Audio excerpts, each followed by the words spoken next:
When I was a schoolboy army cadet in the mid-70s, Northern Ireland was on the news nearly every night, kept there by a seemingly constant diet of bombings, shootings and riots.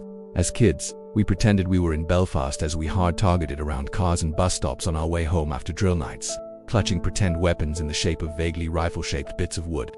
Once I joined up, there was always a lot of talk about the paddies from the old sweats who had done tours of Northern Ireland. So even when I left the army after the Falklands, I foolishly never felt like a complete soldier, because I'd never been over the water.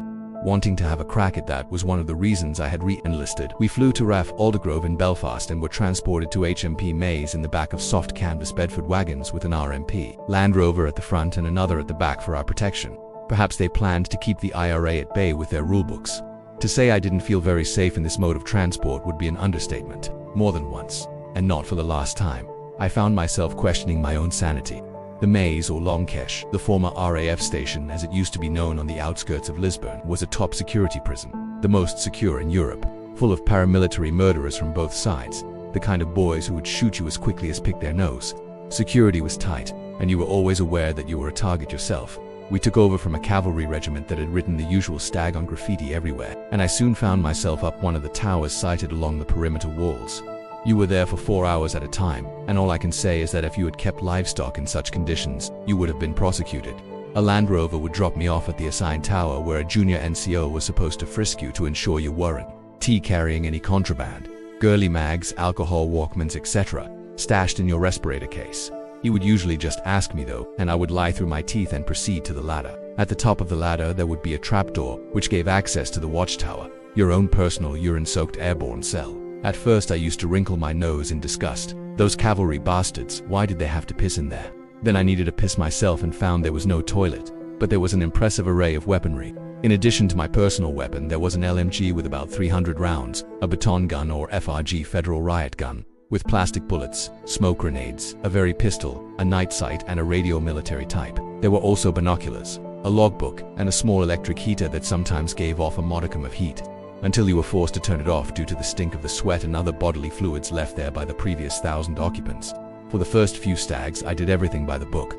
I didn't want to be responsible for the second breakout from the maze. The first was on the 25th of September 1983, when 38 IRA prisoners escaped. Some were caught a few miles from the maze waiting at a bus stop. Mind you, a lot got away. Some of them went to the USA, where even if they were found, they were safe. Back then, the Americans wouldn't dream of extraditing known convicted IRA men back to the UK. That would have upset the Irish-American vote. If you want a parallel, imagine the mastermind behind the 9/11's Twin Towers outrage being found in Britain and our government refusing to hand them over. I know 9/11's was bigger than anything the IRA achieved, but it wasn't for the want of trying, so I did my duty. Prompt radio checks, filling out the logbook, observing my arcs of fire and just occasionally flicking through my illegal copy of Penthouse. By days 2 and 3 though, I was taking more interest in the reader's wife's pages in Fiesta than the cows chewing the cud in the fields on one side of the wire and the prisoners playing netball on the other. And so, it went on. Every boring day, the same as the last. We were lucky not to get the excitement of the wrong kind. However, the last duty before knocking off after a night on stag was to leave the maze, in a mobile to check the perimeter for anything suspicious.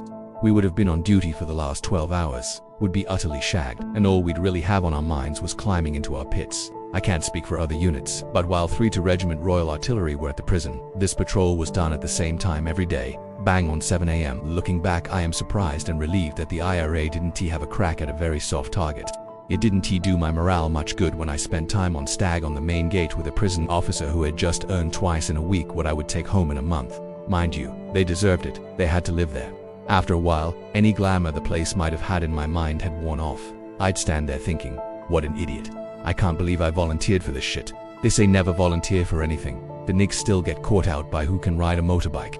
And they're right. But I thought, fuck it. Let S go for a death wish and volunteered to spend a fortnight at North Howard Street Mill, a West Belfast Army outpost, with 2nd Battalion Light Infantry. In other words, actually doing the job that the taxpayer had spent all that money training me to do, patrolling the streets. I know it sounds mad, but I'd have done anything to get out of those mind-numbing, risk-taking, soul-destroying towers. I was going stir-crazy and blind. I was driven into Belfast in what was known as a Q car, named after the Navy's World War II Q ships, which were anti-submarine vessels disguised as trawlers and the like. These were military vehicles made to look like they belonged to local civvies and supposed to blend into the urban environment. This one was an old Ford Transit van with the rear windows blacked out. We might as well have had a neon sign on the roof flashing British soldiers. But it was just good to get out of that horrible jail, and as I peered through the little pinholes in the window, I saw a city going about its business, apparently oblivious to the current troubles. We reached the mill safely, and I was shown my accommodation, a small room with about 10 bunk beds crammed inside. All the other beds were made up, apart from one in the corner. I assumed this must be mine. There were a couple of infantry lads in the room, and they made me feel at home straight away, cracking jokes in their Geordie accents. I asked them if the empty bed was mine. They said it was, but as I put my kit on the bed, they went very quiet. I didn't think much of this as I unpacked, made up the bed and waited for orders. I found out later the reason for their change of mood. The empty bed had belonged to one of their mates, a lad who had been shot a couple of nights earlier. I had actually heard about the shooting on my civvy radio up in my tower. The casualty was conducting top cover at the time. This was done by 2 soldiers, standing up in an open hatch in a Land Rover and facing in opposite directions to sweep the streets with their weapons, thereby providing complete 360-degree all-round defense. You are looking for anyone trying to endanger the mobile with an improvised explosive device or even a common or garden petrol bomb, of course. You're pretty exposed up there to any cowboy who fancies taking a pot shot at you. And a 5.56mm round hit the soldier. This had almost certainly been fired from an American-made M16 Armalite rifle, unlike the British Army SLR 7.62mm round of the day, which spun as it cut straight through the air. An M16 round tumbles towards its target, making it much more devastating on impact. The round had hit the lad under his armpit, missing his Inave individual Northern Ireland body armor vest, with its armored Kevlar plates in the front and back designed to protect the wearer's vital organs.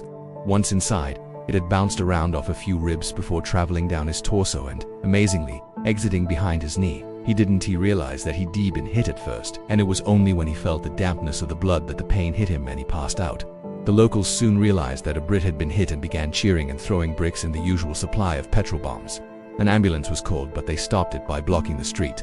The bastards obviously wanted him to bleed to death. His light infantry mates had soon cleared them away with baton rounds, however, and the soldier was rushed away to the Royal Victoria Hospital, where he made a full recovery. Luckily, it had his pit space. Just to make me feel better, the lads told me that the last time they had had a gunner seconded to them, oddly enough from 32 Regiment RA, he had been killed by a provo with an M60 machine gun. If you are enjoying this, please read A.A. McNally's book, Still Watching Men Burn, Fighting the PTSD War at Amazon.